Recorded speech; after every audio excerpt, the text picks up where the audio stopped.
नमस्कार. उमेद आयएसच्या ऑनलाईन प्लॅटफॉर्मवर मी प्रफुल्ल कुमार तुम्हा सर्वांचं मनापासून स्वागत करतो. डिपार्टमेंटल सीडीपीओच्या संदर्भामध्ये आपले अनेक प्रश्न होते. त्या सगळ्या प्रश्नांच्या संदर्भामध्ये विशेष करून डेव्हलपमेंट कॅडरच्या संदर्भामध्ये फॉर्म भरताना अडचणी येत होत्या आणि त्या सगळ्या अडचणींचा विचार करून महाराष्ट्र लोकसेवा आयोगाने एक शुद्धीपत्रक आपल्याला प्रसिद्ध करून एक क्लॅरिफिकेशन दिलेलं आहे की ज्यातून आपल्या सर्व उमेदवारांचे फॉर्म भरत असताना ज्या काही अडचणी आहे त्या आता क्लिअर होणार आहे. तर ह्या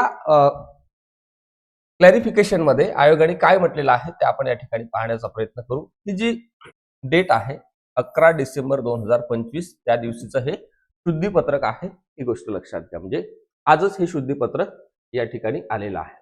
आता एक महत्वाचा पॉइंट त्या ठिकाणी डेव्हलपमेंट कॅडरच्या संदर्भामध्ये होता, तो म्हणजे असा की जिल्हा परिषद कार्यालयातील संबंधित पद आणि पात्रता धारण करणारे जे काही कर्मचारी आहे त्यांच्या बाबतीतला हा आहे. आणि या सगळ्या डेव्हलपमेंट कॅडरच्या उमेदवारांनी फॉर्म भरत असताना तिथे 1.25 येथे are you an employee of government of Maharashtra या ठिकाणी तुम्हाला नो असं करायचं आहे असं त्यांनी सांगितलेलं आहे. म्हणजे मी याला IMP पॉइंट करतो, हे तुम्ही लक्षात ठेवा. ठीक आहे.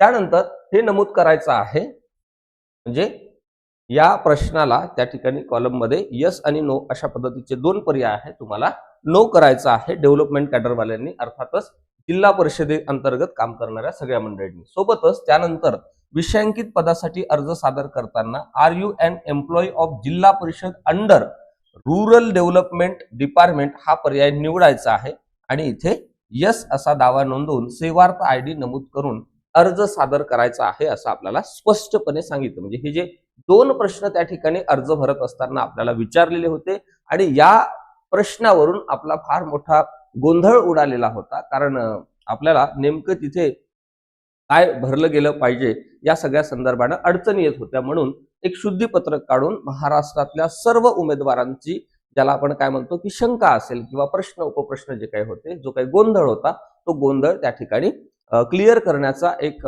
प्रयत्न या शुद्धीपत्रकाच्या माध्यमातून महाराष्ट्र लोकसेवा आयोगाने केलेला आहे. आता ज्यांना हे अजूनही माहिती नाही आहे किंवा ज्यांचा फॉर्म भरलेला आहे अशा सर्व आपल्या बंधू भगिनींपर्यंत हा व्हिडिओ पोहोचवून त्यांना देखील आपल्या ह्या सगळ्या संदर्भानं सहकार्य करण्याचा निश्चितपणे प्रयत्न करा. आता हे सगळं करत असताना अगोदर म्हणजे 21 नोव्हेंबरला जाहिरात प्रसिद्ध झाली आणि फॉर्म भरण्याची त्यानुसार शेवटची तारीख ही 14 डिसेंबर होती.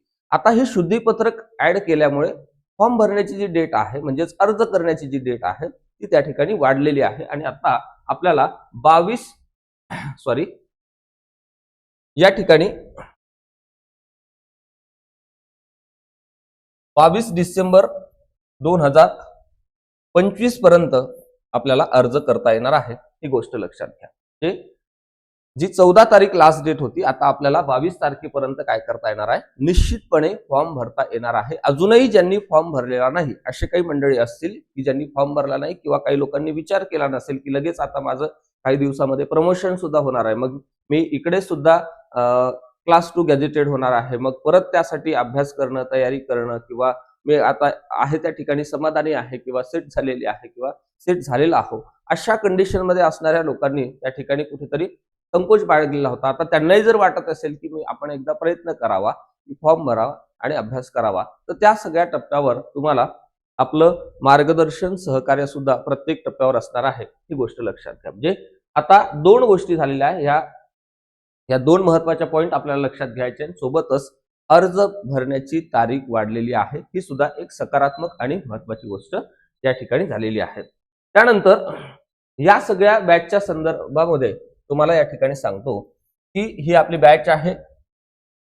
या परीक्षेच्या संदर्भानं या परीक्षेमध्ये आपल्याला पेपर 1 200 गुण आणि पेपर 2 हा सुद्धा 200 गुणांचा आणि मुलाखत, राजपत्रित अधिकारी असल्यामुळे याला मुलाखत असतं आणि ही मुलाखत 50 गुणांसाठी आहे. अशी संपूर्ण 450 गुणांची तयारी करून घेण्यासाठी ही आपली बॅच आहे. ही गोष्ट या ठिकाणी लक्षात घ्या. यामध्ये आपण व्हिडिओ लेक्चर्स तुम्हाला त्या ठिकाणी प्रोव्हाइड करणार आहोत. म्हणजे आपल्या ऍप्लिकेशन थ्रू तुम्हाला ही बॅच घ्यायची आहे आणि तुम्ही ज्या ठिकाणी आहात तिथूनच तुम्ही हा संपूर्ण कोर्स कंप्लीट करू शकता.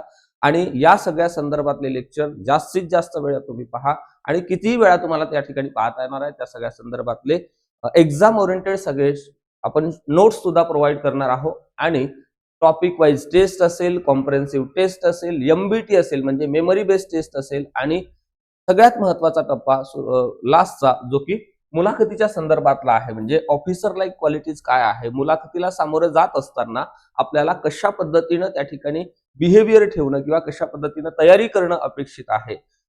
महाराष्ट्र लोकसेवा आयोगाच्या उमेदवारांकडून एक ऑफिसर लाईक क्वालिटीज मध्ये कोणकोणत्या गोष्टी चेक केल्या जातात, आतापर्यंत वेगवेगळ्या लोकांनी ज्या काही मुलाखती दिल्या त्यांच्याशी सुद्धा आपण या ठिकाणी 1 to 1 अंतर्गत संवाद साधणार आहे. आणि माझाही या सगळ्या क्षेत्रातला असलेला दीर्घ अनुभव तुमच्या पाठीशी या बॅचच्या माध्यमातून असणार आहे, ही गोष्ट या ठिकाणी लक्षात घ्या.